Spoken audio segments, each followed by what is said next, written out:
Ngomong soal mimpi, kayak William kan sering nyebut mimpi dengan mata terbuka. Ini kayak orang kurang tidur ya. Memang.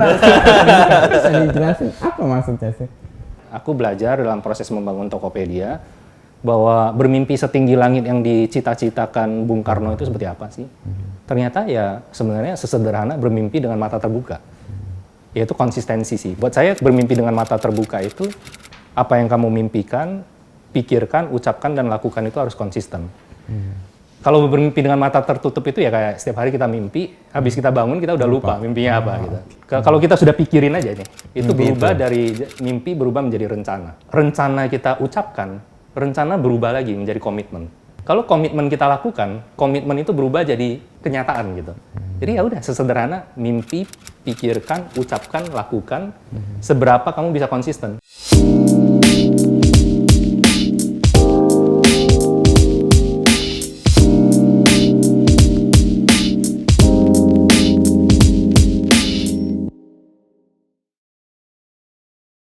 Persis 7 bulan kita ya ketemu setelah di Senayan kemarin waktu GoTo menyampaikan ke publik untuk merger ya.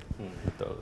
Dan satu yang gue ingat sampai sekarang sih, if you want go fast, go alone. If you want go far, go together. Ini kan udah together 7 bulan ya, rasanya kayak lama banget. Benar. Sudah sejauh apa mergernya atau perkawinannya lah? Mana Will? Udah sejauh mana menurut lo? Iya, sebenarnya persis kemarin tanggal 14 Desember itu saya, Kevin, Andre itu tahun kemarin ya, ngumpul-ngumpul, ngobrol, nggak ada angin, nggak ada hujan sih. Terus ada kepikiran bahwa kalau Gojek dan Tokopedia digabungin, ini bakal jadi sesuatu gitu. Dan nggak terasa sih bulan Mei kemarin kita sudah berhasil menjadi satu perusahaan. Dan di sana kita juga mengundang teman-teman media, sempat ngobrol lama dengan Mas Inu. Iya. Terus nggak terasa juga sekarang sudah Desember lagi, akhir tahun. Dan banyak sih yang sudah terjadi ya. Jadi secara produk itu sudah terintegrasi banyak gitu ya. Masyarakat makin familiar tentang GoTo, pada antusias, pada kalau ketemu pertanyaan basic selalu kapan nih akan melantai gitu. TPO ya? Iya, jadi banyak sih hal yang sudah terjadi gitu. Jadi kita, kalau saya pribadi sih sangat bersyukur sih. Ini sebuah kesempatan yang sangat luar biasa ya, dan nggak akan saya tukar lah dengan apapun gitu. Kalau pengalaman karena kita di situasi pandemi ini memperumit atau mempermudah sebenarnya? Mempermudah atau memperumit apa nih? Diskusinya? Bagaimana melakukan perubahan dan merger yang dilakukan dua perusahaan ini? Ini fakta yang menarik ya. Sebenarnya seluruh merger ini dilakukan bisa dibilang hampir 100% online. Oke. Jadi ketemu benar-benar fisik antara semua manajemen Tokopedia dan Gojek. Pertama kali dilakukan 2 minggu yang lalu kan? Iya, itu pun hanya 40 orang aja ya? Iya, top 50 orang Tokopedia dan Gojek pertama kali ketemu di suatu ruangan itu benar-benar baru minggu lalu, atau 2 minggu yang lalu. Dan ya mungkin gimana ya, sulit atau enggaknya itu kita nggak pernah mikirin karena ya emang situasinya kayak gini, dan kita lihat antusiasme untuk menyatukan perusahaannya itu benar-benar ada, dan nggak pernah ada apa ya, perdebatan atau ya perdebatan ada sih tentunya, cuman nggak pernah ada konflik yang berdasarkan ego atau pengen menang sendiri. Jadi spirit kebersamaan itu ada, dan ya mau online atau offline, pandemi atau tidak sih, kayaknya emang udah pasti terjadi sih. Dan buat kita, buat gue pribadi sih, gue ngelihatnya sih sekarang untuk ke depan kerjaan itu bakal semakin banyak yang online sifatnya. Dan justru menurut gue banyak advantage-nya ya, banyak keuntungan kerja online. Tapi tentu ya meeting seperti yang terjadi 2 minggu yang lalu itu lumayan penting untuk terjadi. Mungkin nggak harus tiap hari, tapi cukup beberapa kali sebulan atau beberapa kali setahun untuk membangun relationship-nya. Tapi ya menurut gue sih gampang-gampang aja ya.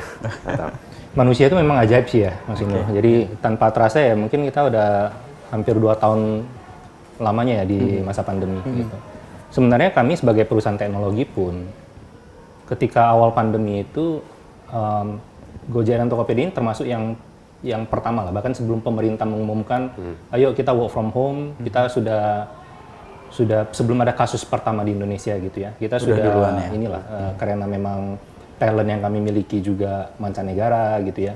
Kami sudah lihat beberapa negara sudah mempraktikkan bekerja dari rumah. Jadi kami sudah coba itu terlebih dahulu untuk antisipasi lah gitu ya, belajar protokol best practice dari negara-negara yang memang sudah terkena duluan gitu ya, apa yang mereka lakukan gitu. Awalnya itu ketika kami lakukan itu pun cukup challenging bahwa bagaimana 100% tadinya kita ada interaksi bertemu fisik gitu ya, sekarang koordinasinya 100% online, remote gitu ya, online. Dan beberapa function seperti customer care itu kan tidak biasa ya, itu kan biasanya toolsnya segala macam itu ya, perangkatnya itu infrastrukturnya itu ya sulit dilakukan dari rumah gitu. Tapi ya manusia itu bisa karena terbiasa, tapi kadang juga bisa karena terpaksa gitu. Dan yang bisa karena terpaksa itu kadang-kadang luar biasa juga gitu. Tanpa terasa bisnisnya kami pun dengan pandemi ini bisa dibilang melihat akselerasi digital secara karena terpaksa tadi. Pandemi dengan social distancing, dengan beberapa bisnis tidak boleh buka gitu ya secara offline pas PSBB maupun PPKM, pastinya terdampak gitu. Dan buat Tokopedia atau GoFood misalnya, itu ya bisnis-bisnis yang tidak bisa beroperasi seperti bagaimana mestinya, ya mau tidak mau harus beradaptasi secara online gitu. Jadi kita juga melihat ada lonjakan dari sisi pengusaha gitu ya, UMKM sampai brand nasional itu yang onboarding selama pandemi. Dan kami pun terus belajar gitu ya, bagaimana organisasi bisa terus menghadapi krisis ini dengan baik gitu, dengan terus melayani masyarakat yang membutuhkan. Terus adanya diskusi merger ini juga nggak kebayang sih, ya karena situasi yang tadi seperti Kevin bilang, memang pandemi gitu ya, tim kita nggak pernah ketemu secara fisik. Karena sudah dilatih juga tadi selama hampir satu tahun work from home gitu ya, ya dijalanin aja gitu. Dan ketika mergernya, penggabungan usahanya terjadi di bulan Mei itu ya kami juga cukup surprise sih. Mungkin ini penggabungan usaha paling besar di Asia Tenggara gitu ya. Tapi terjadinya itu 100% secara online. Dan ini juga ujian bahwa biasanya penggabungan usaha itu sangat sulit karena ada ego besar di sana gitu ya. Tapi di sini menunjukkan bahwa kepercayaan pihak manajemen satu sama lain, pendiri perusahaan satu sama lain, dan kesamaan visi itu bisa mengesampingkan hal-hal yang sebenarnya trivia gitu, termasuk tadi apakah harus bertemu secara fisik gitu dan seterusnya gitu. Dan ya sebenarnya kan sulit kan untuk misalnya kalau udah kenal lama habis itu pindah online, mungkin ya hubungannya kan udah ada. Cuman yang bisa dibilang lebih challenging itu kalau sebenarnya nggak pernah, banyak kan tim kita yang sebenarnya nggak pernah ketemu ya. Tiba-tiba atau bahkan mungkin pernah ketemu pun mungkin jarang lah. Mungkin gue sendiri sama William ketemu in person ya udah beberapa kali, cuman bisa dihitung jari. Bisa dihitung jari, iya bisa dihitung jari. Cuman ya gara-gara yang tadi dibilang William itu ya dari kesamaan misi dan visi, semangat untuk membangun produk-produk yang keren nih yang bisa dibangun bersama. Kalau dua perusahaan ini ada di bawah satu payung, itu benar-benar yang bisa mendorong ya percepatan diskusi, tapi juga percepatan pembangunan hubungan kepercayaan itu tadi. Apalagi cuma lewat Zoom lagi. Jadi itu buat kita sih ya pengalaman yang cukup unik dan luar biasa ya kalau dibilang. Ya ini benar merger terbesar di Asia Tenggara. Tapi mungkin bisa dibilang ini merger skala terbesar yang pernah terjadi, yang hampir 100% diskusinya terjadi di Zoom. Dan sebenarnya Di dunia mungkin ya. sebenarnya kalau dilihat benang merahnya ya, bisnisnya Gojek dan Tokopedia ini kan bisnis kepercayaan. Ya. Gojek memiliki jutaan mitra driver gitu ya, Tokopedia memiliki jutaan mitra pedagang gitu ya. Ada ratusan juta pengguna setiap bulannya. Ini sebenarnya orang-orang yang juga sehari-harinya tidak pernah bertemu secara fisik. Oke, ya. Padahal transaksinya itu besar gitu ya. Sering. Lebih dari 2% ekonomi nasional Kalau nggak ada trust, terjadi gitu ya. nggak terwujud gitu ya. Iya, jadi sebenarnya nggak unik-unik banget karena sejak hari pertama pun masing-masing perusahaan membangun layanan di mana manusia itu tidak perlu bertemu secara fisik, tapi bisa percaya satu sama lain. Bayangin ya, dulu mana kebayang sih kita pesan makan dari nyobain gitu ya pisang goreng setempat gitu, terus besok nyobain varian lainnya dari yang kita belum pernah datang gitu ya. Tapi sekarang dengan teknologi itu kita justru percaya satu sama lain gitu. Benar-benar. Membangun network of trust gitu ya, karena tahu kalau misalnya para pengusaha yang masuk ke platform pun kalau dia tahu bahwa dia tidak menjaga kepercayaan itu, besok dia tidak akan relevan lagi karena kalau dia dagang pisang goreng pun gitu ya, ada begitu banyak orang yang juga dagang pisang goreng. Jadi bagaimana menjaga trust, word of mouth itu sangat penting gitu. Kalau di antara kalian berdua tadi kan ada kesamaan visi dan misi yang kemudian membuat trust-nya itu terbangun ya, dan relasi merger 6-7 bulan ini menjadi lebih smooth ya terjadi. Boleh cerita kalau di Topet dan di Gojek sendiri apa yang khas dan kemudian mirip gitu yang kemudian bisa sama-sama jalan bareng? Kalau dari saya sih merasanya itu benang merah misinya itu sama sih tadi. Bisnisnya bisnis kepercayaan. Bisnis kepercayaan. Terus fundamentalnya kami itu hanya bisa berhasil dengan cara membantu orang lain menjadi lebih berhasil. Oke. Contohnya kalau di Gojek ya Gojek hanya bisa berhasil kalau mitra driver, mitra pedagangnya itu setelah bergabung merasakan income mereka naik gitu ya. Masyarakat juga ketika pesan transportasi atau makanan dan seterusnya itu juga barangnya nyampe, terus mereka sampai ke tujuan dengan selamat. Demikian juga dengan Tokopedia gitu kan. Jadi bisnisnya adalah bisnis kepercayaan, misinya misi pemberdayaan tadi. Dan ketika digabung, misinya ini bisa jadi lebih besar gitu. Dan umumnya penggabungan usaha itu mencari efisiensi, yaitu bisnis usaha yang sama bergabung dengan bisnis usaha yang sama agar terjadi konsolidasi sehingga efisiensi terjadi. Gojek dan Tokopedia ini mungkin yang pertama juga di dunia di mana bisnisnya itu tidak sama gitu, bisnisnya saling melengkapi. Buat Tokopedia, Gojek ini sangat melengkapi karena di sana ada logistik dan ada payment dan financial services. Sementara Tokopedia ini ya marketplace, pasar di mana terjadi perdagangan yang luar biasa. Tapi kalau terintegrasi dengan logistik dan pembayaran, itu inovasi-inovasi baru yang bisa dilahirkan itu lebih luar biasa. Ya memang selama ini kami juga sudah mitra gitu. Tapi dengan kekuatan penggabungan bisnis yang saling komplementari ini, kita bisa membuat prediksi modeling yang lebih akurat sehingga misalnya mitra driver itu tidak perlu menempuh perjalanan jauh, dia itu bisa di routing ke menjemput pesanan dari mitra penjual yang lokasinya dekat dengan dia, sehingga buat dia itu terjadi efisiensi, tapi waktu dia itu bisa melakukan banyak order gitu ya, jadi sehingga pendapatan dia juga bertambah. Di sisi sini drivernya menang. Merchant juga menang, pedagang juga menang karena dia tidak perlu menunggu lama gitu ya. Terus ongkos kirim yang harus dibayarkan itu lebih rendah karena lebih efisien gitu ya. Dia juga menang gitu. Customer apalagi dia merasakan bahwa sekarang bisa pesan apapun barangnya itu nyampenya cepat sekali ya gitu. Dan relatif biaya yang dikeluarkan juga jauh lebih rendah gitu. Jadi efisiensinya itu tidak terasa di sisi perusahaan tapi terasa di mitra-mitra ekosistem yang kami miliki.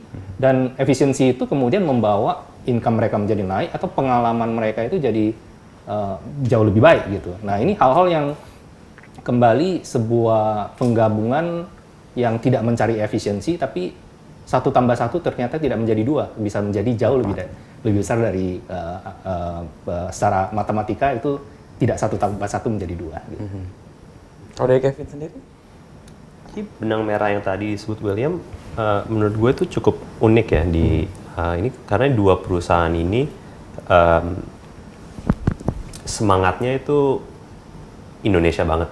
Dalam arti kalau kita lihat perkembangan bisnis dari tahun ya mungkin 80-an, 90-an bahkan mungkin awal 2000-an, teknologi itu menguntungkan perusahaan-perusahaan besar, di mana perusahaan-perusahaan besar yang bisa berinvestasi Untuk teknologinya dalam teknologi bisa menjadi besar, bisa bersaing secara domestik atau bahkan internasional. Tapi keuntungannya itu semua itu juga terkonsentrasi oleh pemilik modal di sini. Kapitalnya terkonsentrasi ya. Betul. Tapi dengan adanya perusahaan-perusahaan marketplace seperti Tokopedia dan Gojek, justru pedagang-pedagang kecil, mitra-mitra driver, mitra-mitra UMKM yang misalnya jualan pisang goreng, itu bisa dapat akses teknologi yang cukup mutakhir, gitu. Meskipun Ya, mungkin dia invest ya kalau. betul. Dan jadi justru di sini kalau kita lihat, kita kan sering menggunakan ukuran yang bahasa Indonesianya apa ya, nilai transaksi bruto, gross transaction value. Itu total nilai dari transaksi yang terjadi di platform-platform kita. Nah, itu angkanya kan selalu fantastis, luar biasa besar. Tapi yang unik di sini adalah sebagian besar dari angka fantastis itu terdistribusi ke mitra, penjual atau mitra driver atau mitra UMKM. Dan di sini justru yang kecil itu bisa bersaing dengan yang besar.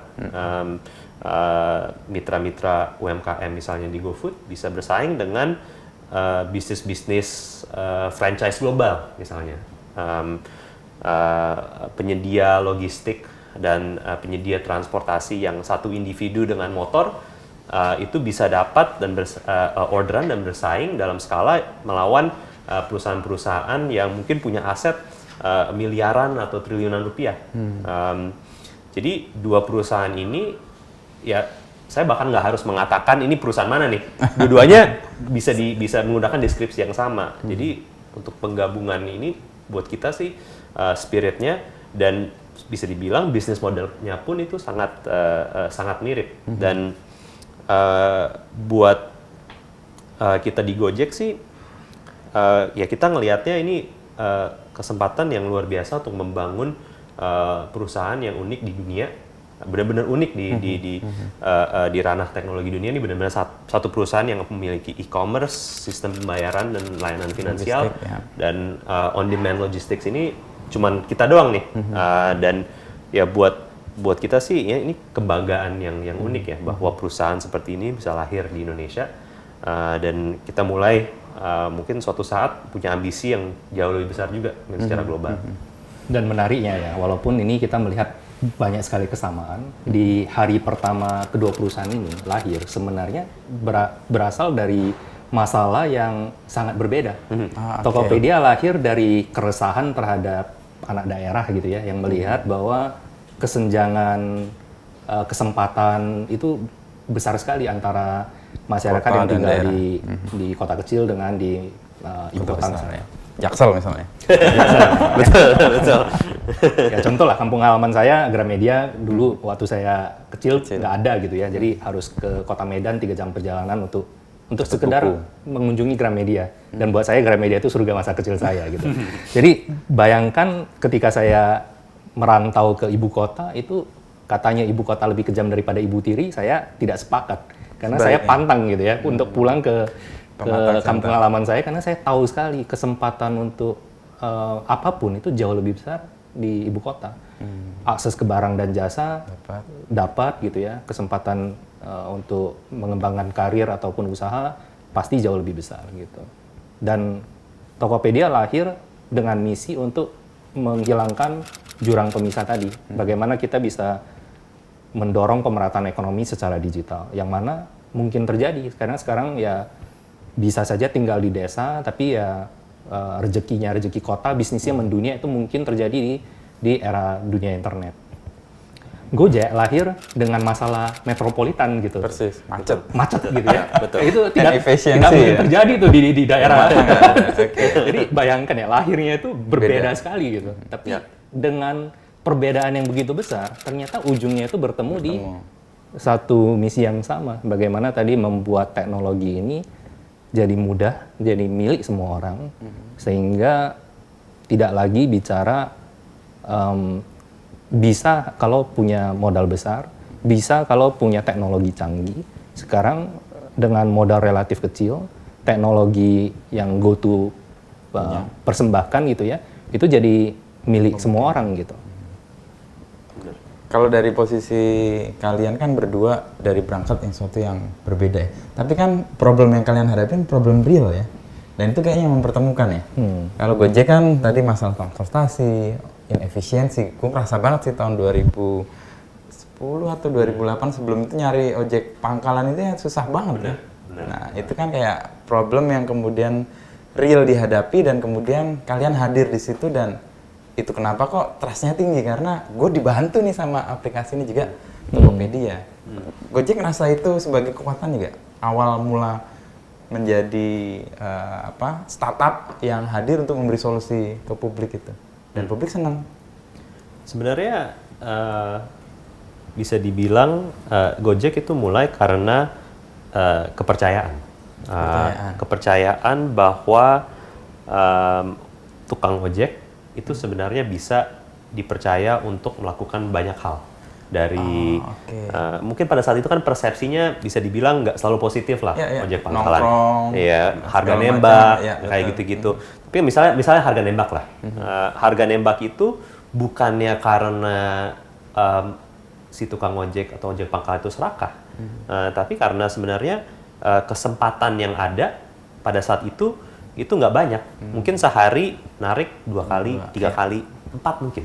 Ya kan? Tapi kalau cuma bisa narik sekian kali, ya berarti setiap penumpang ya dia harus memaksimalkan pendapatannya. Karena karena pendapatannya nggak pasti.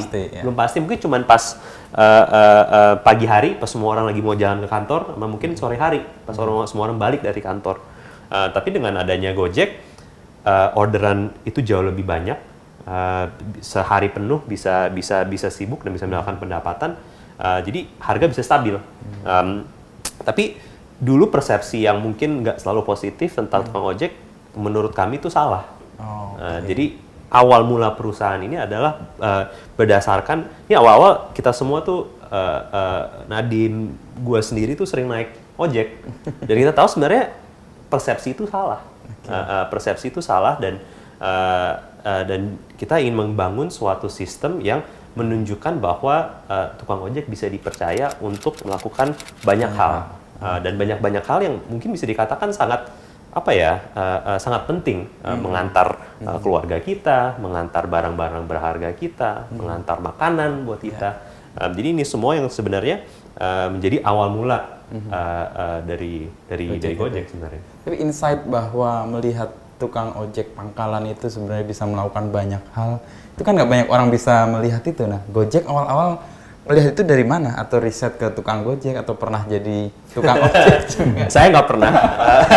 Gue nggak pernah jadi tukang ojek, tapi ini berdasarkan dari interaksi aja. Kan sebenarnya kan mungkin ojek ngobrol. Iya, cuman dari dulu mungkin banyak yang sering naik ojek pasti ada ojek langganan. Pasti ada ojek langganan. Gue inget dulu kerja di daerah Mega Kuningan, ada pangkalan ojek depan, misalnya waktu itu di depan gedung Bidakara, terus pangkalan ojek di Mega Kuningan. Gue inget banget ojek-ojek langganan gue. Dan emang kalau diajak bicara, kelihatan banget Pak ada perbedaan gitu. Kalau misalnya ngomong dengan masyarakat secara luas, ya mungkin menggunakan ojek cuma kalau kepepet doang. Tapi kalau ada ojek langganan dan ternyata banyak yang punya cerita ojek langganan ini, yang kayak ini orangnya benar-benar bisa dipercaya. Dan sebenarnya waktu itu pada saat itu kayaknya insight yang bahkan lebih level kepercayaan lebih tinggi lagi. Waktu itu Nadim kayaknya dia pernah ngirim laptop deh.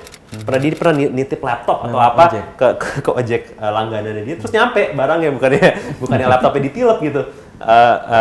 muncul ya. Iya, jadi banyak itu cerita-cerita seperti ini di banyak kalangan masyarakat, tapi mungkin nggak secara luas. Jadi itu sih. Jadi dan kesadaran itulah, oke, kalau kita membangun suatu sistem yang lebih baik dan tentunya penting juga untuk melakukan branding yang benar-benar kena gitu ke masyarakat. Jadi kan makanya kita yang pertama berinovasi ngasih helm dan jaket dan itu Kayak teror di jalan sih. Semua hijau kan Kayak partai gitu ya. 2015. Nah, pas isu-isu partai juga kan itu. Itu momen-momen. Dan ini sebenarnya satu benang merah lagi yang sama ya, di mana filosofi Gojek dan Tokopedia itu dibangun seperti filosofi membangun kota. Di mana membangun kota itu kita itu percaya semua orang itu baik sampai mereka terbukti tidak baik. Jadi persis tadi yang tukang ojek yang dipahami sebagai orang yang baik. sama juga dengan para pedagang di Tokopedia. Ini orang-orang yang kita tidak tahu siapa, mereka sudah bisnis berapa lama gitu ya. Kayak bisnis e-commerce kan punya banyak model. Kalau benar-benar mau membangun kepercayaan yang paling maksimal, ya dagang sendiri saja. Kita bisa kontrol gitu ya barangnya seperti apa. Tapi dari sejak hari pertama yang kita bangun itu bukan itu. Siapa saja dimanapun dia punya kesempatan yang sama untuk berdagang gitu. Tapi sebagai consumer kan kita nggak tahu dia siapa. Bisa jadi dia ini punya track record yang buruk. Tidak masalah gitu. Di sinilah di mana kami percaya bahwa teknologi itu bisa menyaring dengan sendirinya gitu ya. Membangun kota yang baik itu ada perantauan. Setiap hari ada bisnis-bisnis baru yang lahir gitu ya. Mereka itu tidak ditanya NPWP-nya mana, KTP-nya mana. Ya semuanya punya kesempatan berusaha dulu. Kalau usahanya besar, setelah besar baru mereka masuk ke sistem yang lebih terstruktur gitu. Nah di sini juga itu konsep membangun kota yang tidak membangun tembok penghalang, tapi membangun jembatan-jembatan penghubung. Bisa membangun kota yang tembok penghalangnya tinggi, terus difilter. Yang boleh masuk ke kota ini hanya orang-orang pilihan. Kalau di kita percayanya semua orang baik sampai terbukti tidak baik. Ada proses review sistem di Tokopedia gitu ya. Kita kalau beli barang kurang puas ya. Karena dunia offline pun seperti itu ya. Ada 100 toko bakmi, semua orang punya versi toko bakmi paling favoritnya mereka masing-masing. Tapi ya kita sebenarnya bisa memberikan review sendiri-sendiri. Yang ini buat saya bintang 5, yang ini buat saya bintang 4 dan seterusnya. Dan di sini kita membuat sistem review itu kemudian menjadi transparan. Jadi biarkan bintang berbicara gitu kan. Jadi ya para mitra driver dan mitra consumer juga setelah memesan makanan, setelah memesan barang, setelah berpindah dari satu titik ke titik lain itu memberikan review kepada counterpartnya dia gitu. Nah inilah ekosistem yang terbangun di mana ketika kita percaya semua orang baik sampai mereka terbukti tidak baik, ternyata dunia ini penuh dengan orang baik kok. Dan sistem yang tadi dibangun kota tanpa tembok itu kan sebenarnya beresiko ya. Tapi teknologi bisa menyaring itu sebenarnya. Bisa membuat kota itu dalam tanda petik itu lebih aman meskipun open gitu. Ya, karena insentif sosialnya itu terjadi ya.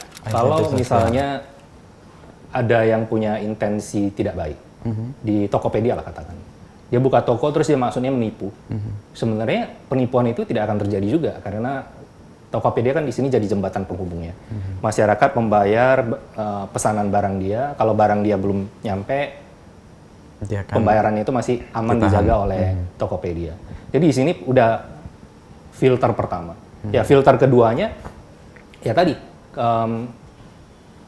kalau penjualnya pun ternyata barang kita dapatkan sesuai, tapi ternyata misalnya pelayanannya kurang ramah segala macam, kita bisa memberikan dia bintang 3 atau bintang 2. Buat mitra pedagang itu mendapatkan bintang yang rendah, itu sudah hukuman sosial untuk keberhasilan dia di esok hari gitu. Jadi semua orang itu berusaha memberikan pelayanan yang paling baik gitu. Dan ketika sistem sosial, insentif sosial dengan teknologi yang membawa transparansi itu diberikan kepada masyarakat, ya tadi kita bisa benar-benar, kalau di Tokopedia kita percaya Pak, semua orang itu harusnya tidak dinilai dari masa lalunya.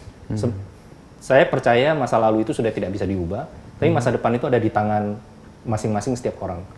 Misalnya, ketika kami membuat kampanye mulai aja dulu, kami juga membuat kampanye mulai aja lagi. Itu buat misalnya pelatihan di lapas-lapas. Ya. Karena kami percaya kalau katakanlah masyarakat yang karena satu hal kemudian harus masuk lapas, tapi mereka tidak dibina, kembali lagi ke masyarakat tidak memiliki penghasilan yang tetap, itu tidak baik buat masyarakat secara keseluruhan gitu.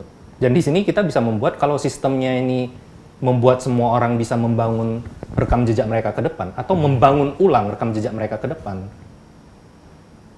Kami percaya ya tadi dunia ini sebenarnya penuh dengan orang baik atau penuh dengan orang-orang yang ingin kembali menjadi orang baik. Lalu kalau gitu melihat masa lalu gimana ya? Apa yang sudah mereka lakukan, tapi itu kan berpengaruh juga untuk hari ini dan masa depan. Kalau di teknologi ya tadi transparan ya. Ya misalnya pelayanan kemarinnya kurang baik, ya transparan dia ada bintang 2, tapi hari ini bintang 3. Jadi masyarakat sebelum bertransaksi pun sebenarnya bisa melihat historinya gitu. Bisa juga saja bintang 2, bintang 3 itu memang karena perbedaan ekspektasi. Karena yang dilayani ini memang sultan banget gitu ya. Kayak Kevin nih, sultannya.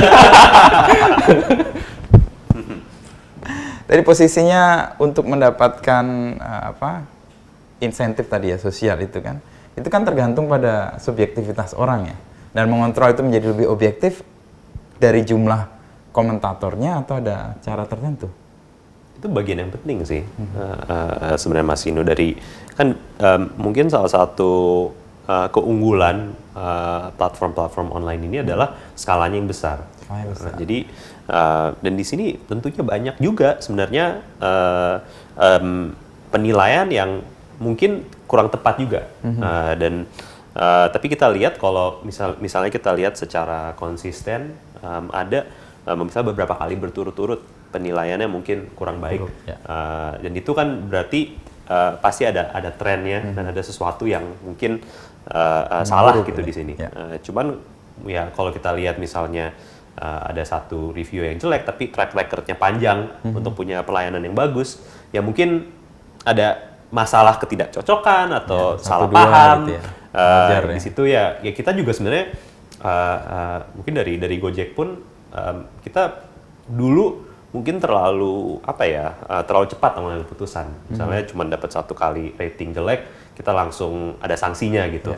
Tapi kita lihat semakin ke depan bahwa sebenarnya ya hidup tuh kompleks kan. Sebenarnya pasti mungkin ada entah hari ini lagi hujan, ada ada salah paham, salah komunikasi dengan konsumen nggak mungkin ekspektasinya salah dan akhirnya kasih rating jelek. Ya kita juga harus memfaktorkan berbagai faktor-faktor lain gitu. Mungkin kalau mitra ini sebenarnya track record rekam jejaknya panjang dan bagus, ya mungkin kali ini kita bisa mengerti juga. Jadi sekarang mungkin kita juga harus belajar cari jalan tengahnya antara mungkin sistem yang berbasis teknologi data yang mungkin dikatakan tanda kutip dingin dengan juga mungkin aspek yang lebih manusiawinya juga lah. Kayak kebijaksanaan gitu ya. Iya.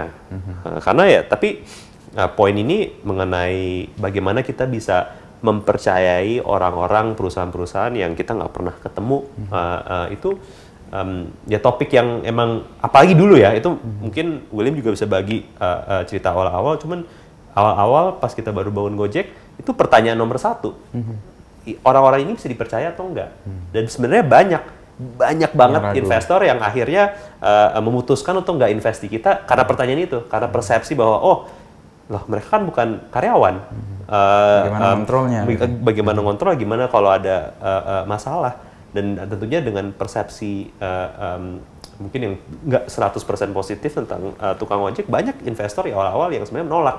Wah ini kayaknya bahaya nih. Tapi nyatanya ya seperti yang William bilang tadi, kebanyakan orang itu bisa dipercaya. Dan baik ternyata. Dan baik. Asal insentifnya benar, seluruh ekosistem ini sebenarnya bisa dijaga. Ada kontrol sosial dengan insentif tadi ya. Betul. Tadi peran-peran kalian di Gojek dan Topet kan sebagai jembatan. Capek nggak jadi jembatan? Kan tadi kan distribusi terjadi, efisiensi terjadi, tapi kan tidak lari ke kalian terutama, tapi kan ke semua mitra, ke semua tukang ojek yang kemudian jadi driver gitu. Ya di awal-awal ya, misalnya aku langganan dipanggil ke kantor polisi gitu, karena Karena pembeli itu kan raja ya. Iya. Jadi ketika dia merasa tidak Dirugikan. puas gitu ya, dirugikan. Ya mereka belum paham bahwa ini mekanisme tadi kompleks. Bahwa mereka itu sebenarnya berbelanja di pasar gitu ya. Terus ada pedagang, terus mungkin dia tidak puas, dia tidak escalate-nya itu ke pedagang. Pokoknya ya sudah, lapor aja ke kantor polisi gitu. Padahal juga banyak kejadian itu adalah transaksinya itu sebenarnya bahkan tidak di Tokopedia. Misalnya ada oknum-oknum yang membuat produk dengan harga murah, tapi di deskripsinya itu di awal-awal ya ditulis bahwa transaksi melalui SMS ke nomor telepon sekian-sekian. Jadi transaksinya itu bahkan di luar, transfernya langsung. Padahal itu jadi butuh edukasi yang sangat luar biasa. Tidak hanya itu, misalnya ada masalah dengan pihak perbankan gitu ya, kartu kreditnya kena charge 2 kali dan seterusnya. Itu juga seringkali ya komplainnya akan ke Tokopedia. Dengan demikian juga dengan mitra logistik gitu ya. Ada yang barangnya itu dikirim, pedagangnya itu sudah mempersiapkan dengan baik, tapi ternyata misalnya dalam perjalanan kebanting gitu-gitu ya. Dan ini kan masalahnya di logistik. Jadi mata rantai untuk membangun jembatannya itu tidak satu jembatan gitu. Jembatannya kompleks dan masalahnya itu bisa terjadi di salah satu titik dimanapun itu kita harus bertanggung jawab gitu. Kesalahan siapapun yang bertanggung jawab kita gitu ya. Keuntungannya padahal di awal-awal itu Tokopedia tidak mengambil komisi gitu ya, tidak benar-benar mengedukasi pasar. Kita percaya bahwa itulah konsepnya kenapa bahkan sama ya Gojek dan Tokopedia kenapa kami juga mencari pendanaan terus gitu ya, karena kami percaya bahwa kami ini sedang dalam fase membangun infrastruktur. Kalau membangun infrastruktur ini edukasi perlu banget dan skalanya itu harus ada gitu sebelum benar-benar misalnya di monetize gitu. Dan ya itu PR sih. Cuman karena kami semua percaya bahwa yang kami lakukan ini untuk membuat esok hari lebih baik dari hari ini dan untuk kepentingan banyak orang. Kekuatan misi itu sih, kekuatan dorongan mimpi itu yang kemudian membuat kami yakin bahwa ya ini memang growth pain yang harus kita hadapin gitu. Oke. Di awal berapa panjang tuh growing pain-nya? Sampai hari ini juga masih sih. Tiap hari gitu. Kayak growing pain tiap hari deh. Dan kami semua ini customer care selalu semuanya ya. Karena kalau ada siapapun lah gitu ya yang baru kenal kalau ada masalah dengan ini pasti kontak gitu. Jadi 100% pasti. 24 jam sehari, 7 hari seminggu gitu ya. Ya. Ngomong soal mimpi, William kan sering nyebut mimpi dengan mata terbuka. Ini kayak orang kurang tidur ya. Memang. Bisa dijelasin apa maksudnya sih? Ya ini Mimpi dengan aku mata belajar terbuka. sih bahwa sebenarnya itu gara-gara awalnya itu ketika saya cari pendanaan buat Tokopedia gagal terus salah satu calon pemodal itu pernah bilang bahwa William kamu masih muda itu cuma sekali. Jadi jangan sia-siakan masa muda kamu, jangan bermimpi di siang bolong gitu. Karena waktu kami mau membangun Tokopedia kan dari tahun 2007 mencari pemodalan sampai 2009 itu belum ada lah jargon membangun startup teknologi itu belum hype gitu ya. Jadi dianggap ini seperti kata merindukan bulan gitu.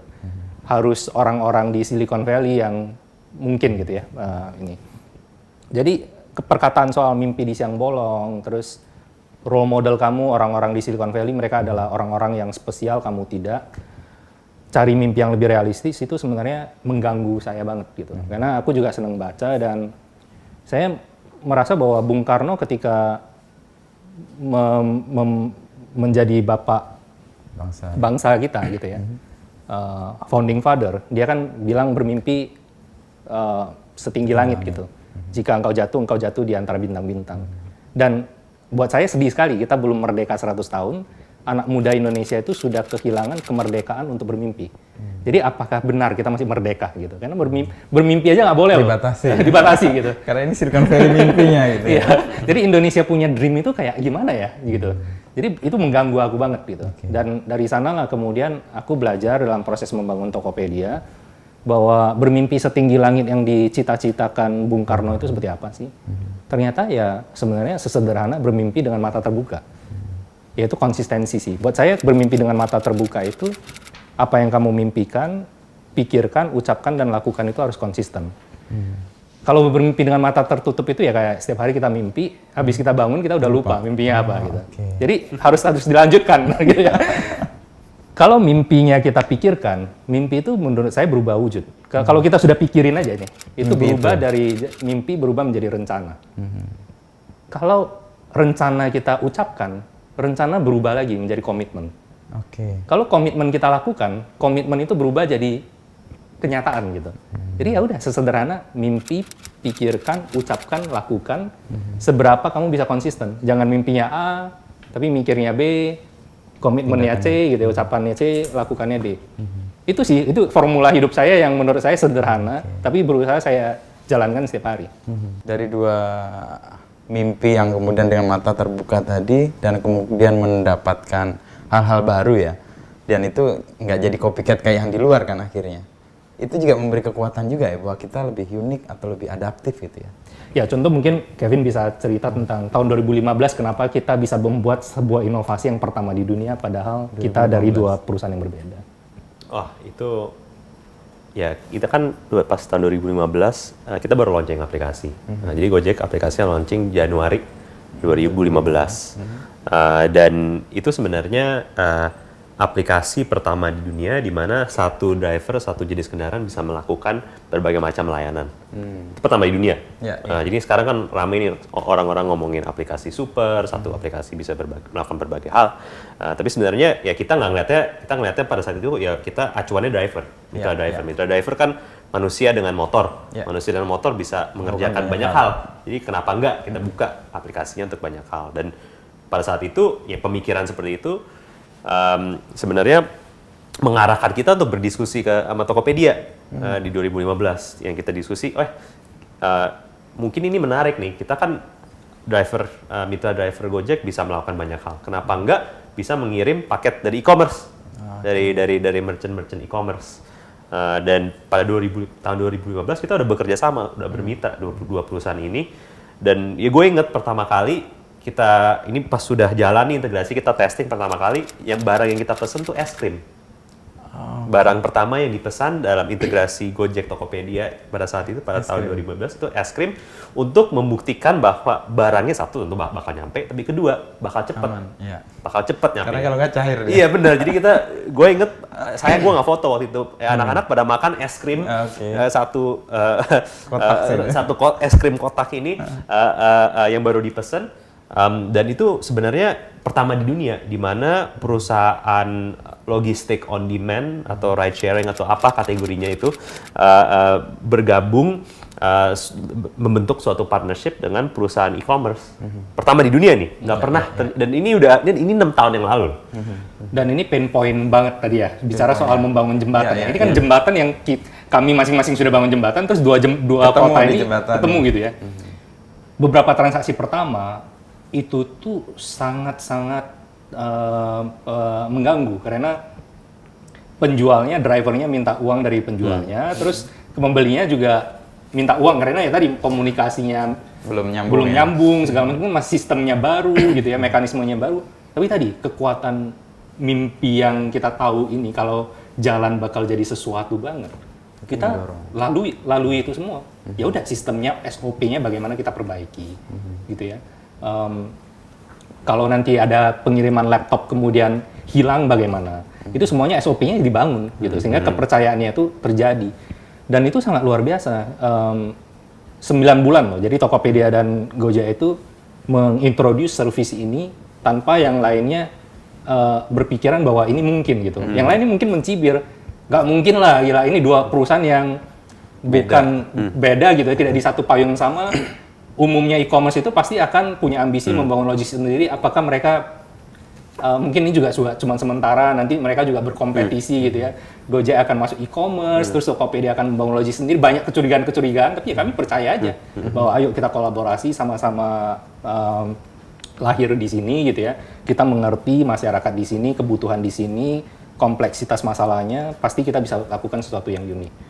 Dan ya tak terasa beberapa selain kita sudah mengintroduce gitu ya, bisa belanja barang dikirim di hari yang sama atau instan. Kemudian kayak beberapa tahun lalu, beberapa rekan saya yang lagi liburan di luar ya gitu ya, itu message saya, Will, saya itu sudah sangat ke-spoil gitu, sangat dimanjakan oleh layanan Tokopedia gitu. Karena mereka di Australia, di Amerika, kalau dalam rangka liburan, mereka tidak berlangganan katakanlah prime service-nya dari negara tersebut. Itu tuh kalau belanja online, barang itu paling dikirimnya tuh 3 hari sampai 5 hari kemudian baru nyampe gitu. Beda ya. Beda gitu. Jadi buat mereka yang di Indonesia itu malah dimanjakan ya. malah dimanjakan gitu. Iya, Kalau bisa rata-rata barang itu nyampe di hari sama atau besok gitu ya. Jadi Ya pesan pagi ini Iya. nyampe sore. Iya. jadi itu kayak sesuatu yang wow, ternyata di Indonesia itu lebih Lebih maju. maju ya dibandingkan negara maju sekalipun gitu. Iya, iya. Bukannya tidak ada, tapi di negara maju itu karena tidak ada kolaborasi ekosistem besar kayak begini, harga untuk mengirimkan barang secara instan itu tinggi sekali, mahal. sehingga itu diberikan kepada yang misalnya berlangganan bulanan dengan biaya tertentu dan seterusnya. Kayak retain juga kan. Jadi kayak ada piramid kastanya gitu. Sementara di Indonesia nggak perlu pakai kasta-kastaan ya, tinggal pilih aja. Saya butuh cepet, saya kirim kayak gini. Relatif juga harganya sangat terjangkau. Dan ya tadi magicnya ternyata tercipta di Indonesia gitu. Tapi masyarakat Indonesia sebenarnya adaptif sekali sih. Adaptif. Adaptif sekali dan cepat gitu untuk Melakukan mencoba hal-hal baru. Jadi kita lihat ya sebenarnya seharusnya banyak gitu inovasi-inovasi yang datang dari Indonesia karena minat dari konsumennya itu besar. Kayak ada platform sosmed baru, ada layanan baru, ada aplikasi baru. Itu semua asal benar-benar memecahkan masalah. Adopsinya di Indonesia itu luar biasa cepat. Nah, jadi sebenarnya itu sesuatu yang seharusnya kita banggakan ya. Yeah. Mungkin banyak yang ngelihatnya, banyak yang mencibir, oh ini kayak apa ngikutin tren lah atau terlalu cepat berubah. Tapi kalau dari kami, apalagi dari industri teknologi, justru itu kita melihat itu sebagai suatu kekuatan dan alasan untuk beroptimis. Ya, karena kan justru kita perkembangan teknologi kan makin lama kan makin cepat dan justru Orang harus dituntut untuk adaptif lebih. benar dan kemampuan masyarakat Indonesia untuk beradaptasi menurut kami itu emang luar biasa besar. Dari pengalaman Gojek meyakini itu pasti kan based on data atau pengalaman ya. Ada contoh-contoh khusus yang membuat Kevin yakin masyarakat Indonesia sangat adaptif dan kalau dia mendapat sesuatu yang bermanfaat dan menyelesaikan solusi buat hidup mereka, dia akan pakai itu tuh. Oke, misalnya satu ya. Sebelum Gojek, bisa dibilang sebagian besar pengguna layanan ojek itu pria, cowok. Ya. Sebagian besar. Mungkin dulu tuh jarang kelihatan perempuan naik ojek. Safety Ada ya, lah, alasan keamanan. cuman nggak sering. Kalau kita ke pangkalan ojek pada saat itu mungkin bisa dibilang hampir semua penumpangnya Cowok. laki-laki. Cuman sekarang hampir mungkin bisa dibilang 51 atau 52% dari konsumen yang pengguna layanan GoRide, layanan ojek online kita, itu perempuan. Justru perempuan. Jadi lebih dari setengah sebenarnya.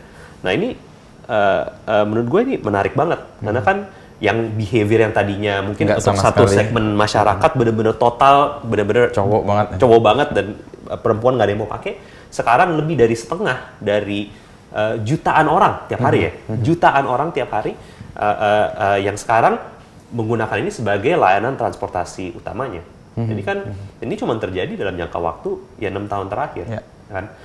Dan ini benar-benar menunjukkan ya habitnya kan berubah total, Ya. habitnya berubah total, level kepercayaan yang Tadinya nol bahkan yang ya. tadinya nol ya sekarang tinggi.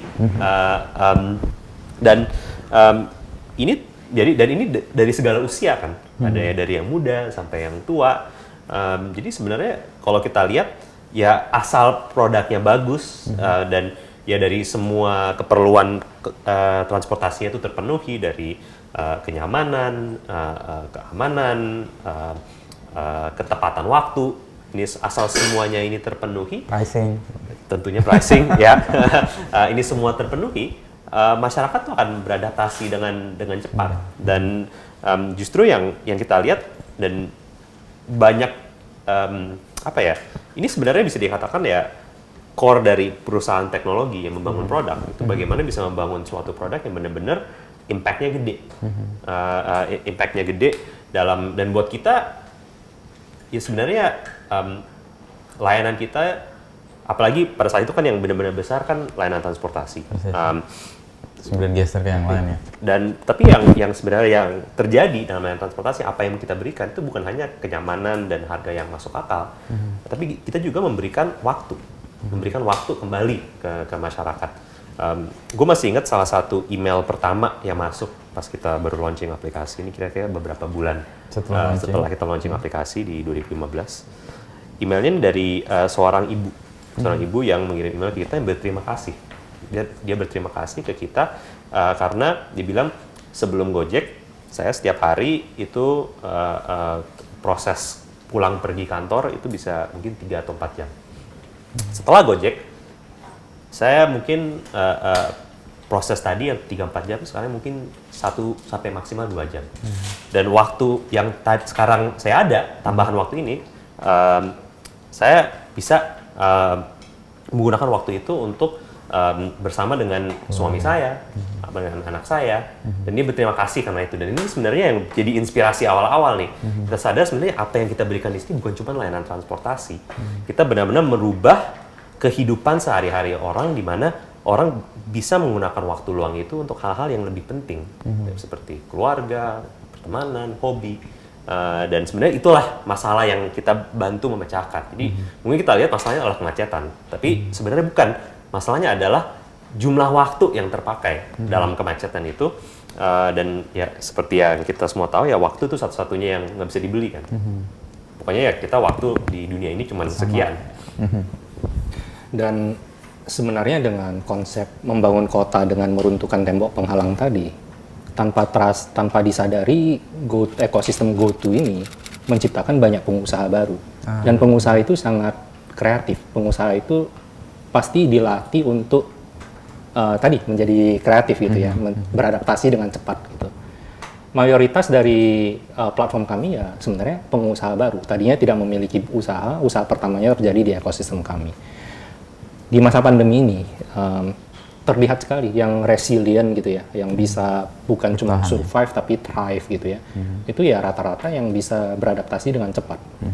Misalnya pengusaha batik langganan saya di Tokopedia, ketika pandemi terjadi dengan PSBB, orang tidak ke kantor, tidak kondangan, PPKM, otomatis penjualan batik itu turun gitu. Dan saya sempat diskusi sama pengusaha favorit saya ini, dia bilang bahwa kebetulan dia memperdayakan kaum disabilitas. Jadi dia bilang, Will, kalau misalnya kami strateginya hanya cleaning stock di gudang, misalnya semuanya didiskon deh.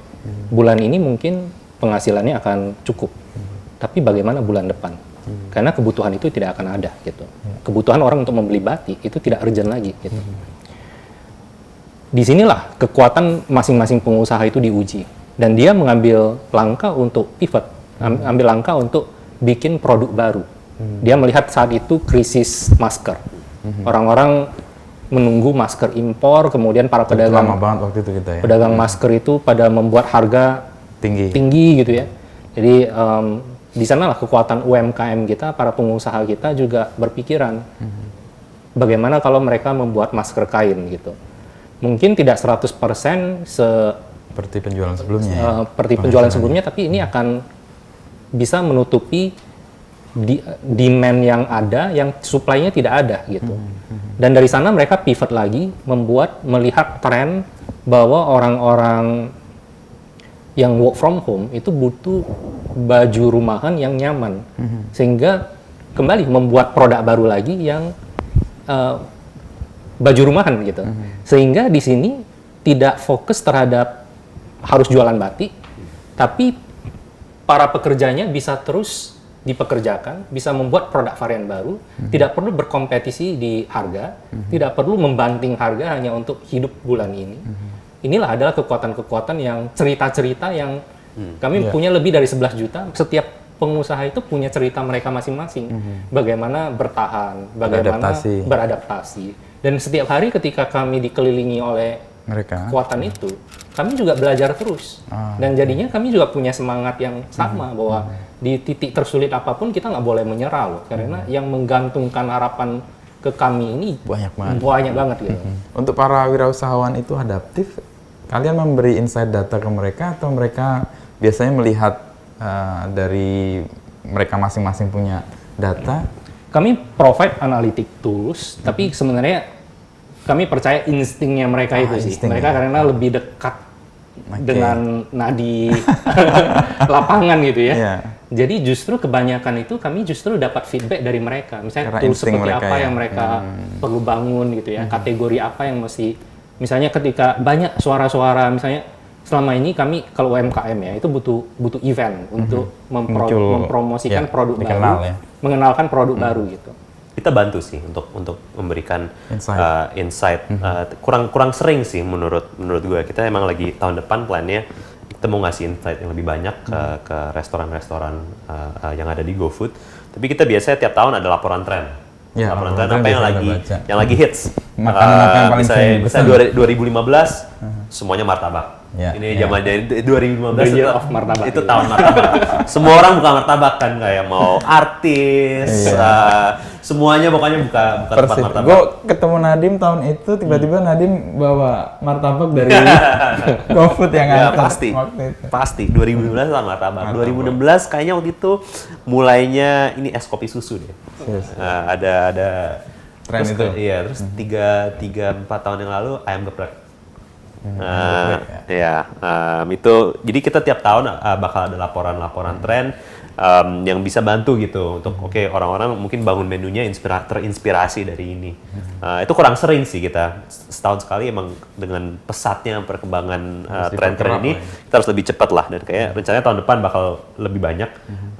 Tapi yang William bilang tadi itu benar, kayak kita ngelihat kegigihan dan inovasi dari pengusaha-pengusaha di masa pandemi ini banyak sih yang ceritanya inspiratif banget. Jadi yang kita lihat misalnya di GoFood banyak yang tadinya bisnisnya 100, ya mungkin nggak 100 tapi 90% ke atas itu berdasarkan offline, orang datang makan di sana, itu ada yang pindah haluan bahkan total cuman online doang, cuman punya yang produk itu namanya dapur bersama, itu cuman dapur doang untuk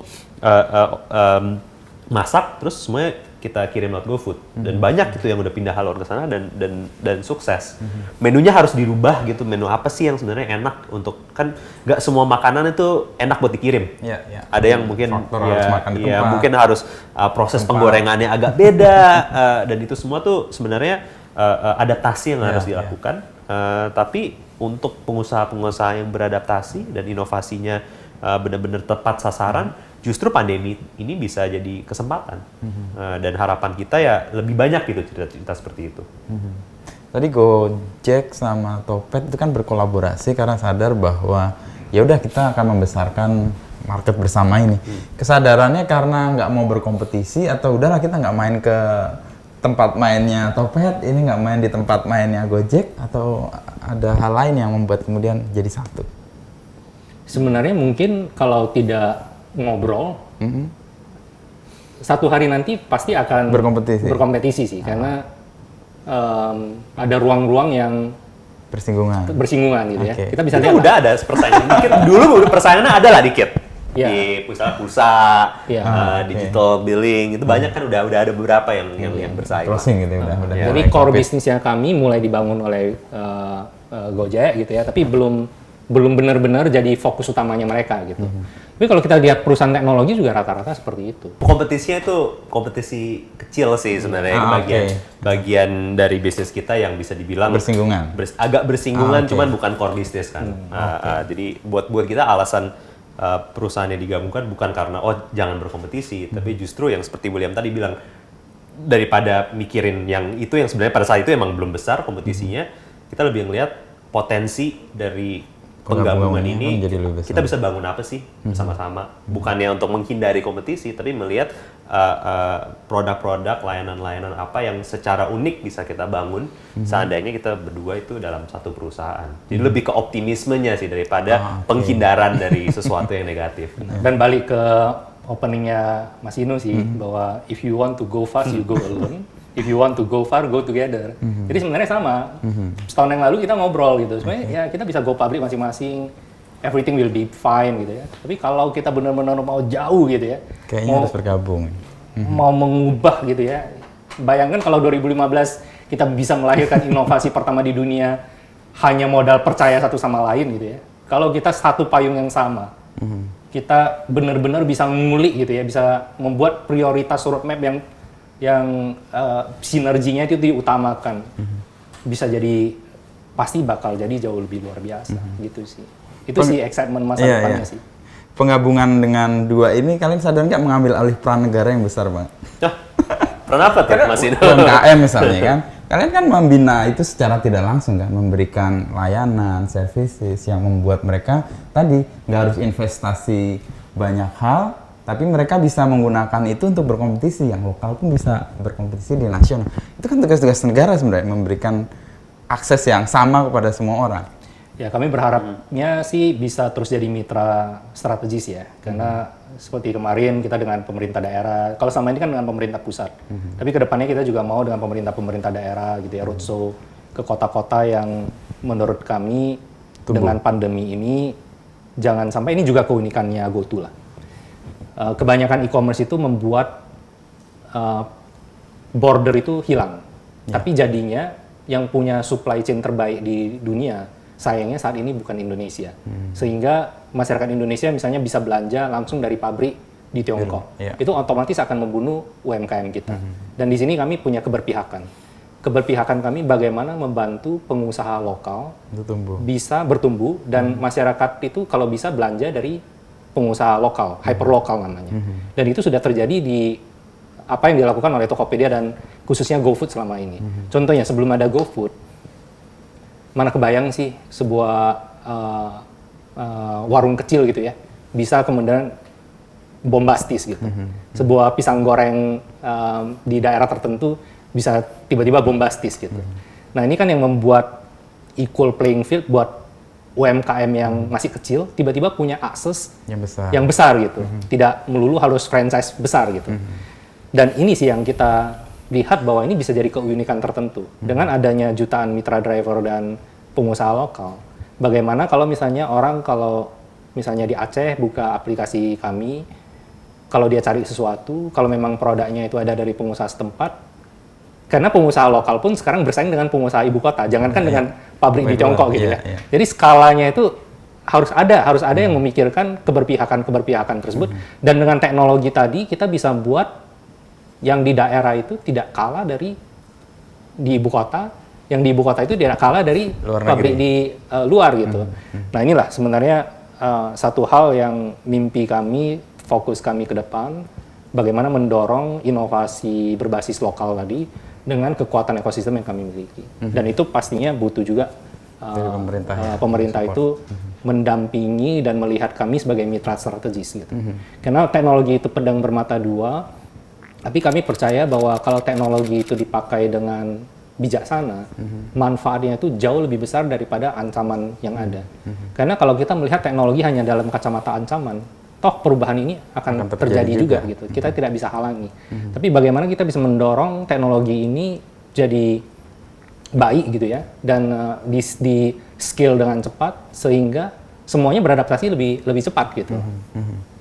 Yang kota dengan tembok yang terbuka itu kan selain beresiko soal trust tadi ya, orang akan masuk kan. Nah gimana itu juga jadi peluang kita yang bisa keluar. Nah, Tokped sama Gojek menyiapkan itu nggak? Gojek, luar biasa. Mewakili Indonesia di panggung dunia. Ya kita kan sudah mulai. Udah mulai sejak beberapa tahun yang lalu. Sekarang kita ada di Vietnam, kita ada di Singapura.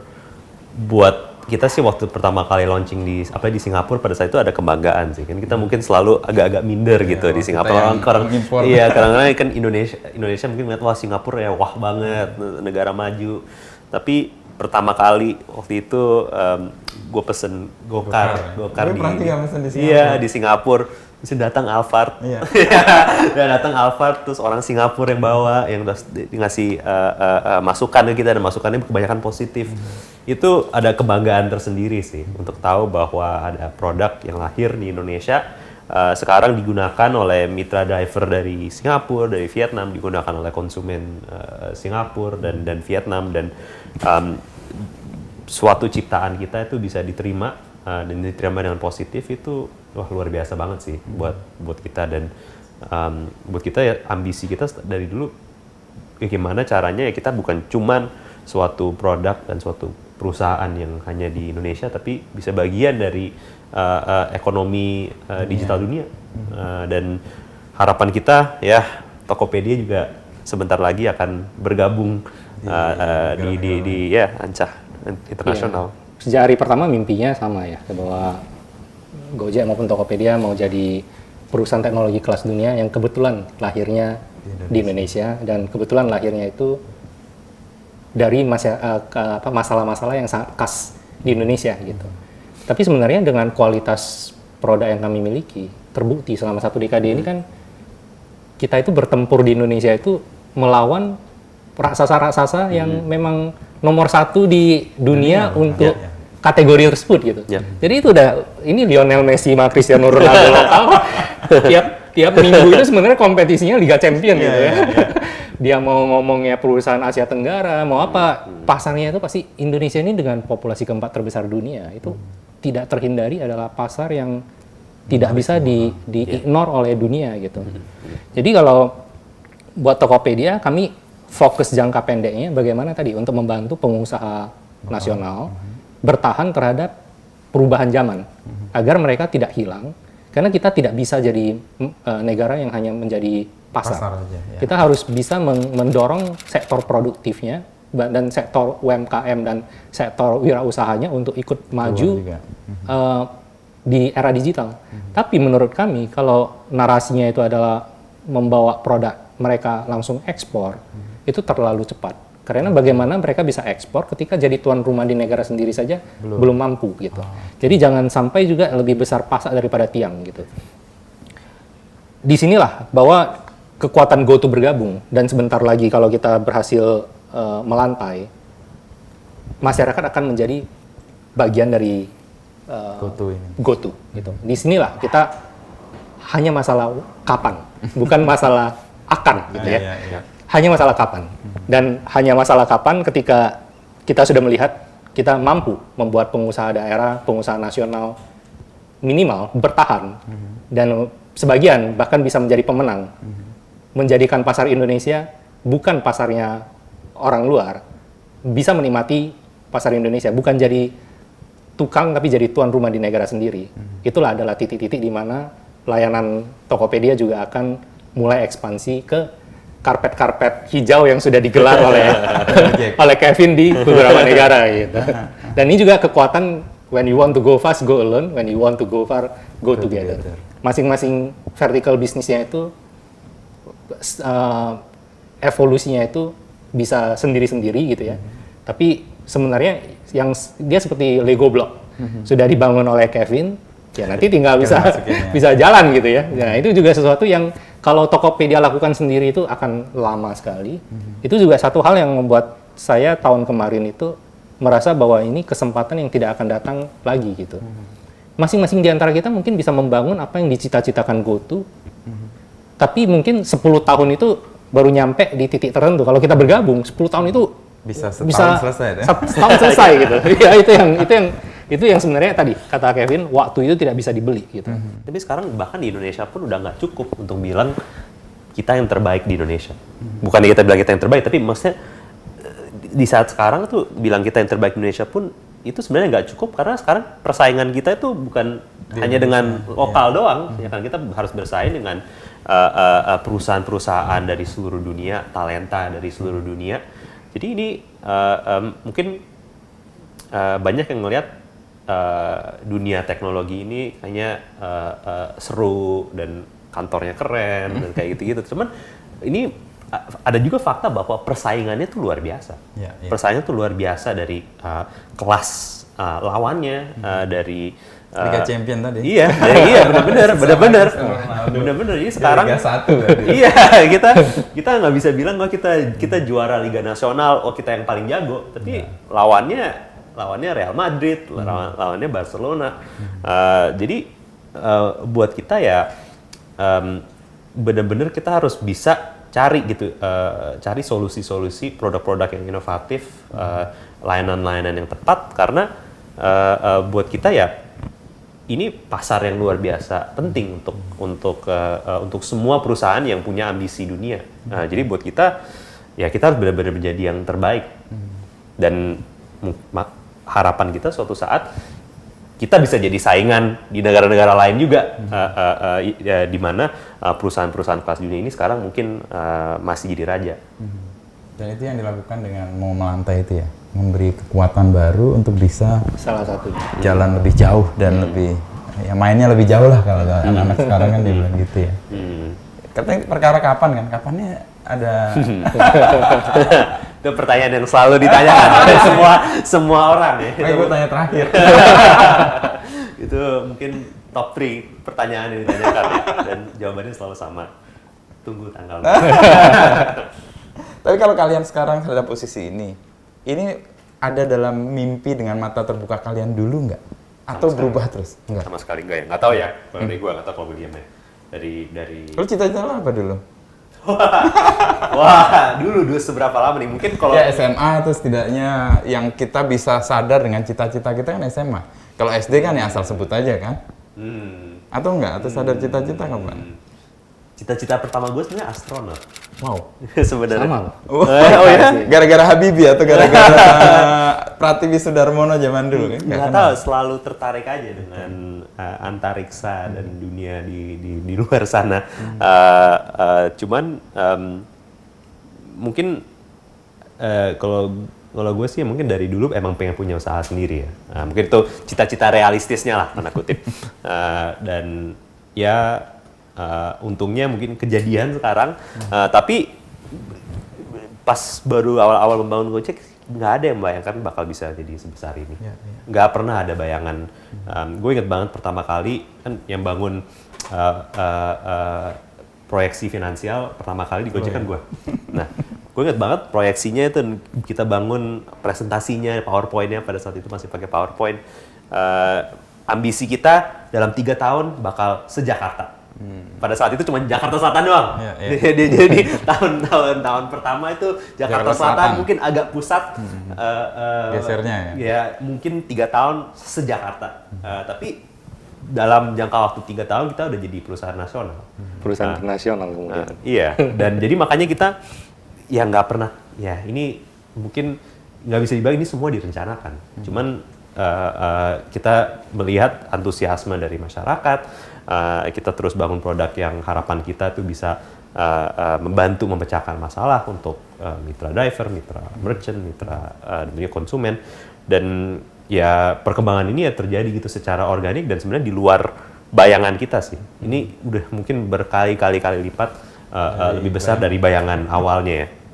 Jadi ya mungkin kita cuma bisa bersyukur dan berusaha untuk tidak mengecewakan jutaan orang-orang yang mempercayai kita ya. Kalau William, astronot aja. Itu dari TK SD, tapi SMP SMA melihat realita hidup nggak punya mimpi sih. Benar, benar-benar nggak punya mimpi karena ya mau menjalani hidup saja. Menjalani hidup, merantau ke Jakarta, terus ya mungkin ya melihat orang tua yang menabung gitu ya, kayak untuk bisa mengirimkan anaknya merantau gitu ya. Ya buat saya ya minimal nggak perlu pulang ke kampung halaman dulu lah. Nanti mungkin dan kemudian mungkin nanti generasi anak saya mungkin ya yang mungkin baru punya kesempatan jadi pengusaha gitu. Karena bahasa Inggris aja benar-benar sampai tahun 2010 nggak bisa gitu ya, nggak bisa ngobrol tuh nggak bisa. Nggak kebayang sampai di titik diberikan pertanyaan, diberikan statement soal bermimpi di siang bolong, pertanyaan tentang Indonesian Dream itu seperti apa sih? Itu yang kemudian membuat saya punya mimpi lagi bahwa tadinya itu kan Tokopedia itu lebih ke masalah yang kita pikir saya cukup yakin bahwa teknologi bisa mengubah masalah tersebut. Jadi ketika saya mau membangun itu sendiri ternyata rintangannya itu banyak dan belum yakin sampai di titik ketika pertanyaan itu saya malah jadi yakin gitu. Begitu banyak penolakan akhirnya saya jadi yakin kalau saya diterima dan dapat ternyata memulai usaha itu ternyata bukan perkara perkara modal atau apa, perkara kepercayaan gitu. Saya karena nggak punya rekam jejak yang baik sebelumnya, saya nggak punya kepercayaan. Saya nggak dipercaya gitu. Makanya saya mau membangun Tokopedia ini jadi jembatan untuk semua orang punya kesempatan yang sama gitu. Di mana semua orang itu tidak ditanya masa lalu kamu itu apa. Cukup punya email atau nomor handphone, 2 menit kemudian silakan kamu membangun usaha kamu sendiri, silakan kamu membangun rekam jejak kamu sendiri, silakan kamu bermimpi dengan mata terbuka gitu. Jadi aku termasuk late bloomer gitu ya. Umur 28 tahun baru kemudian ketemu mimpi yang baru gitu ya, dan baru merintis mimpi dengan mata terbuka, dan kembali ketemu mimpi-mimpi baru. Dan Kevin ngobrolin blockchain, mungkin satu hari nanti ada mimpi baru lain gitu. ya. Oke. Gitu. Dan mimpi dengan dengan mata terbuka itu membuat kita lebih punya mimpi-mimpi baru juga ya. Iya, selalu. Selalu ya. Penting sih. Ya, penting sih selalu punya mimpi-mimpi baru atau mimpi-mimpi yang jangka panjang ya. Yang kayaknya agak-agak gila dan ambisius. Orang-orang yang mengubah dunia itu kan katanya orang-orang yang gila gitu ya, gila. Steve Jobs ya, crazy enough untuk percaya bahwa mimpinya itu Mungkin gitu. ya. Jadi ya seharusnya anak muda Indonesia lebih banyak yang berani bermimpi. Tapi untuk mengatasi kecewa atau ketidaksesuaian ekspektasi dengan mimpinya, kalian punya tips nggak? Ini kan mimpinya kayaknya beyond ekspektasi semua, itu kan positif loh. Kalau tiba-tiba tidak sesuai dan itu menekan, gimana kalian biasa bernegosiasi dengan itu? Kayak itu harus punya kegigihan aja sih. Itu dan ya menurut gue emang ya ini yang jadi apa ya, perbedaan gitu antara yang mimpinya bisa dibangun dan mungkin yang menyerah. Ya emang ya proses ini pahitnya juga banyak gitu. Pasti. Ya Nggak cerita aja tadi. iya, ya pahitnya luar biasa gitu, banyak dari hampir bangkrut, nggak dipercaya investor, karyawan yang mungkin nggak percaya sudah nggak percaya gitu dengan visi misi perusahaan, produk yang gagal, itu banyak banget gitu, dan nggak tahu ya, kayaknya sebenarnya menurut gue justru karakteristik yang mungkin paling penting di semua orang yang mau mulai usaha sendiri itu kegigihan sih sebenarnya, di atas semua hal ya, mungkin di atas ya sepintar apa, pengalaman, kemampuan untuk menerima kegagalan, menerima sesuatu hasil yang mungkin nggak sesuai dengan harapan, tapi terus mendorong untuk terus maju. Itu ya sebenarnya menurut gue syarat yang paling penting sih. Dan kegigihan itu mengantar kemudian capaian-capaian nggak terduga, atau kalau kita menyerah pasti nggak dapet apa-apa juga ya? Iya, iya. Dan kalau kita ketemu tujuan hidup ya, itu lebih mudah sih untuk gigih. Karena ya saya kebetulan aja udah kayak saat membangun Tokopedia itu ketemu tujuan hidup gitu. Dan menjadi pengusaha itu tadi pengorbanannya itu bukan hanya di masalah bisnisnya, pengorbanan pribadinya itu banyak. Karena waktu kita itu sepenuhnya itu untuk tanggung jawabnya itu besar banget kan. Jadi bisnisnya justru makin berkembang, waktu untuk diri sendiri dan waktu untuk keluarga atau orang yang kita sayangi itu akan hilang gitu. Jadi sulit sekali menjadi pengusaha yang berhasil tapi keluarganya juga baik-baik saja, sebenarnya itu sulit gitu. Jadi di sini pengorbanannya itu tidak kecil gitu ya. Jadi tapi kalau kita memang udah ketemu tujuan hidup kita, terus kita ini ya konsistensi dan kegigihan itu akan lebih mudah lah untuk datang dengan sendirinya.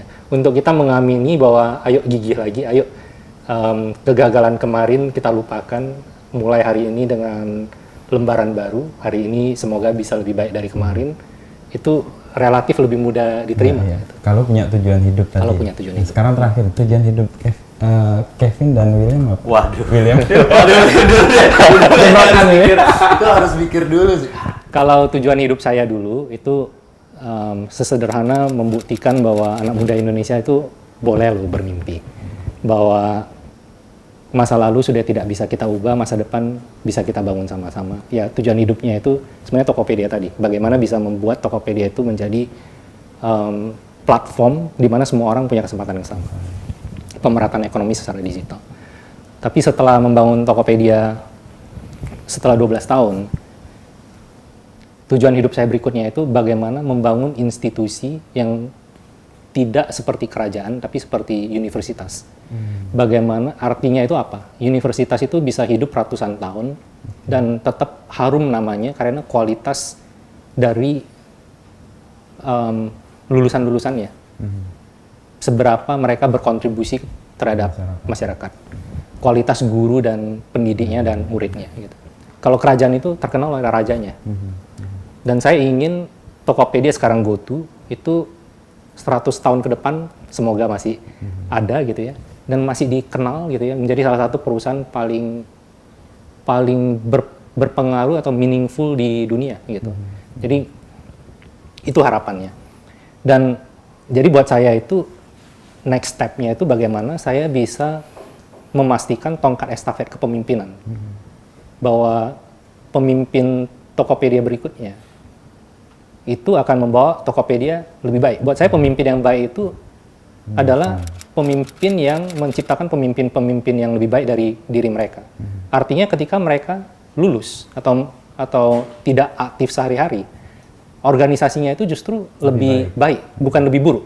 Kalau lebih buruk itu berarti dia gagal. Lebih buruk itu berarti dia jadi raja, bukan jadi guru. Ya. Kalau dia jadi guru, harusnya muridnya lebih baik dari gurunya.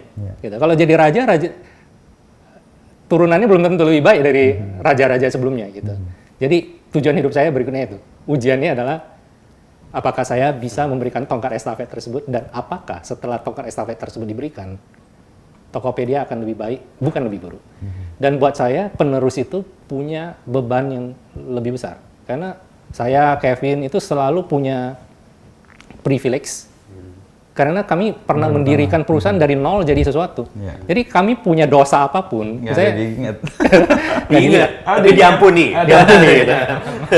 Kalau penerusnya kami nggak akan mudah gitu ya. Kesalahan, apalagi kalau sudah jadi perusahaan publik ya.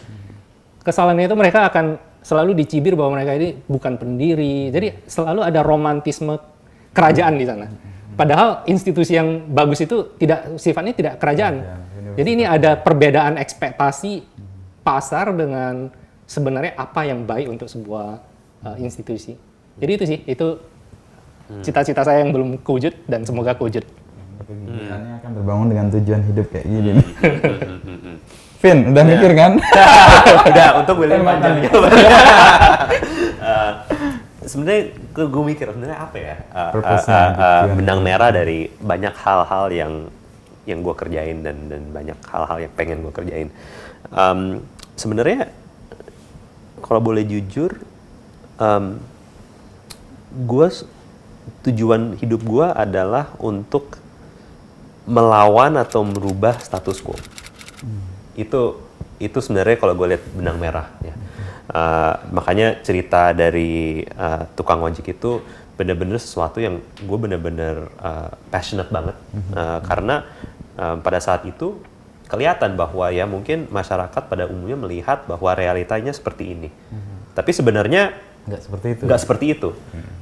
Dan justru dari momen-momen seperti itu di mana sebenarnya status quo atau kepercayaan yang secara luas yang itu sebenarnya salah, itu juga merupakan kesempatan untuk melakukan kemajuan. Dan kemajuan yang impact-nya besar gitu kepada masyarakat. Jadi mungkin sampai ya ini bakal jadi apapun yang gue lakukan itu akan selalu bagaimana cara untuk men-challenge atau melawan status quo yang menurut gue sendiri itu sesuatu yang salah, dan ada kesempatan untuk memperbaiki masyarakat, memperbaiki negara, memperbaiki dunia dengan menciptakan sesuatu yang menunjukkan realita yang lebih baik itu. Itu sih mungkin kalau gue lihat dari apapun yang dalam, mungkin ada cerita tentang Gojek, ada cerita tentang mungkin hal-hal yang gue lakukan dalam organisasi di Gojek, itu banyak yang benang merahnya ini sih. Mungkin itu ya. Melawan status quo untuk membuat orang merasa bahwa status quo yang klaim itu keliru gitu ya. Betul, betul. Dan tentunya dalam hal positif Ya, ya. Tapi ya. itu sih kalau gue lihat ya. Mungkin Itu yang kalau memunculkan- secara konseptual itu apa gitu yang Ya. jadi benang merah dan tujuan hidup. Ya banyak aktivitas-aktivitas gitu ya yang mungkin kelihatannya berbeda. Tapi kalau gue lihat sebenarnya di balik itu semua, kayaknya yang nyambungin ini semua itu Oke. keinginan gue untuk melawan status quo. Tapi aku setuju, itu Kevin banget. Karena aku dulu pernah ngomong ke tim Tokopedia bahwa kita ini generasi paling beruntung sepanjang masa. Karena cuma di generasi kita, semua orang punya kesempatan yang sama, against all the odds, challenging the status quo, itu di generasi-generasi orang tua kita. Nggak mungkin loh. Harus Dan terima. berisiko banget. Berisiko banget. Jadi sekarang ini bahkan platform yang kami berikan tadi ya, kembangkan tadi ya, tadi semua orang itu tiba-tiba punya peluang yang sama gitu. Dia bisa jadi siapapun, dia bisa langsung melawan korporasi besar, menantang korporasi besar gitu. Jadi against all the odds. Kalau dulu kan ya harus ngumpulin modal dulu segala harus macam. punya Dan alat itu bukti Kevin gitu banget ya. tuh. Jadi semoga banyak terobosan-terobosan yang karena tidak berarti status quo itu selalu benar dan baik gitu kan. Teknologi itu merubah ya. Status quo yang dianggap orang baik, ternyata ada terobosan inovasi baru yang membuat status quo sebelumnya itu obsolete gitu. Dan artinya ketika itu terjadi, masyarakat itu lebih maju. Ya. Gitu, Vin. Oke, Sama thank you, Mas Inu. William, Mas Inu. kita ngobrol Thank 1 you jam banget. lebih nih.